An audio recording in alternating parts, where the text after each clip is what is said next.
the scenes. Rise of Skywalker was basically set up, and I guess the impossible, mostly genuine, but this was a good. Which leaves me to what will the final can apply to and from it, and if much anywhere in the world is Leia. No matter your age, someone there I've spoken to anger and frustration apply to it is apathy. At this point, we've kind of moved beyond anger and frustration and into the realms of I don't give a shit. Most people I've spoken to have already moved on from it, and I think that's the worst fate for any story, to be forgotten. Go pretty much anywhere in the world today, and I'll bet someone there's heard of Luke Skywalker, Darth Vader, and Princess Leia. No matter your age, nationality, colour, or creed, we've all been touched by Star Wars in some way. It came out more than 40 years ago, but at its heart, it's a story that's timeless and universal, with characters that strike a chord generation after generation. But a few decades from now, nobody will remember Rey or Kylo Ren. Yep. Nobody will care about the First Order or Yep. the Resistance. Nobody Yep. will talk about the Battle of Krayt or the death of Snoke. The story told by Disney is vacuous and shallow. What was the Battle of Krayt? Its grand concepts Oh, that was the one with disorganized the and blighted by crappy ego and snow speeders. agenda.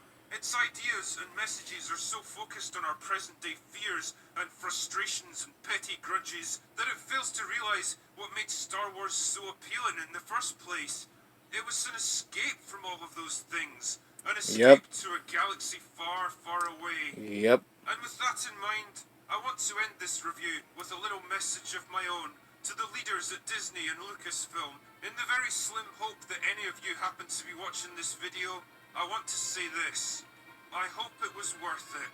I hope the destruction of one of the greatest IPs in the history of cinema, the humiliation of characters beloved by whole generations, the perversion of the heartfelt moral lessons taught by the original trilogy, the nullification of all the struggles and triumphs and sacrifices that came before, and the brutal and permanent division of the Star Wars fanbase was all worth it for you. I hope it was worth it to have your little moment, to push your half-baked politics and current year agendas into a story that was once timeless and universal.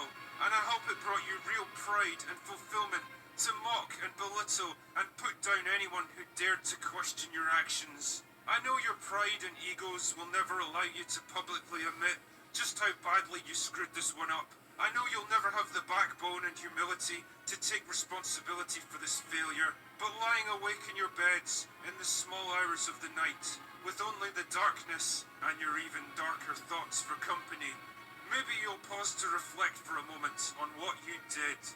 Maybe you'll finally realize that despite all the money and the hollow accolades from people just as vacuous as yourselves, your most enduring legacy will be one of absolute failure.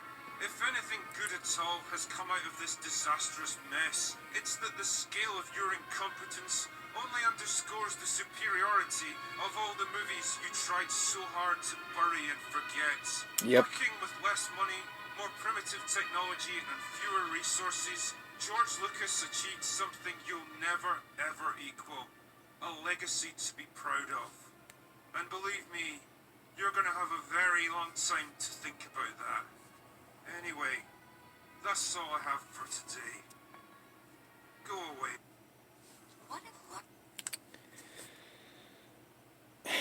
And I think one of the reasons I love Goblin Slayer and Meta Runner is a very simple one. It's stories I'm not going to forget. They're stories that are fun, that are exciting. And to me, the new Star Wars films aren't.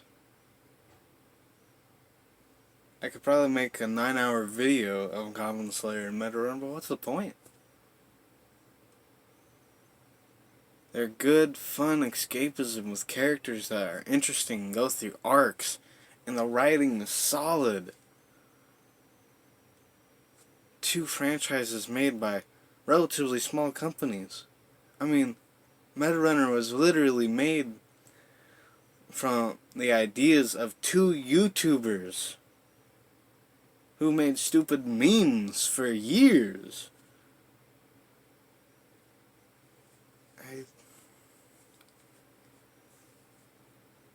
There are stories I'm not going to forget. I'm not going to forget Tari and her journey. I'm not going to forget that ending of season 1. It just strikes in your heart. and it shows the beginning of of Tari's arc of becoming a leader, becoming strong. She sacrifices herself for her team. And Goblin Slayer, man, I could be here for a month talking about it, but it shows a character who's been ignored by humanity, and you have one female who's able to bring him back, bring his humanity back into him, and show that he isn't invincible, and he's stronger with the group. And I love them both. Their stories I'm going to hold on to for years and years and years. Their stories I'm going to be telling my kids. And just from I'm going to throw Halo in there as well. I'm going to be telling the stories of the Master Chief and the Arbiter and Cortana and Sergeant Johnson to my kids as we play through the Halo games.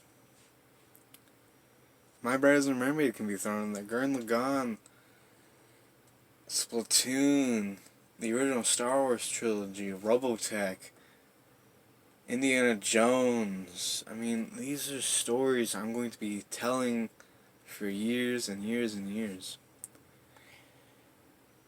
I don't even remember. I genuinely did not remember what the Battle of Scarif even was. I was asking a genuine question, and then I remembered, oh yeah, it's that crappy battle with those little skiff things against the gorilla AT-ATs.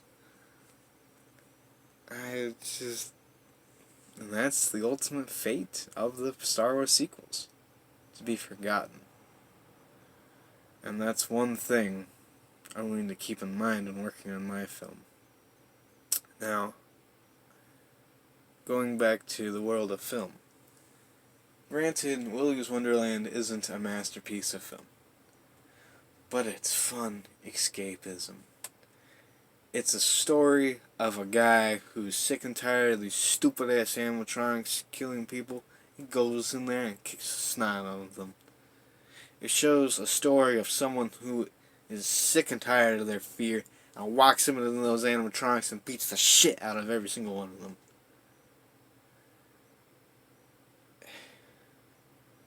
It's a story I'm going to remember. Might not be perfect, but I'm going to remember it for a long time. And once my kids are of age, show them something that I find, at the very least, entertaining. The Star Wars sequel trilogy will never have that, because it was made by people who didn't care. And that's the ultimate fate, that the stories of those films will be forgotten. And the stories of the original trilogy will never be forgotten. The stories of Metarunner, Goblin Slayer, Appleseed, Star Wars, Indiana Jones, Halo, Robotech, Transformers, those stories will always stay with me. Sequel films, I've already forgotten. It hasn't even been that long. Anyways, guys, this is RSR2264 signing my amigos. Peace! If you want to watch the video where I got that last clip from, it'll be in the description below. Anyways, guys, like I just said, peace! And have an amazing day. And tell good stories that you can pass on generation after generation after generation.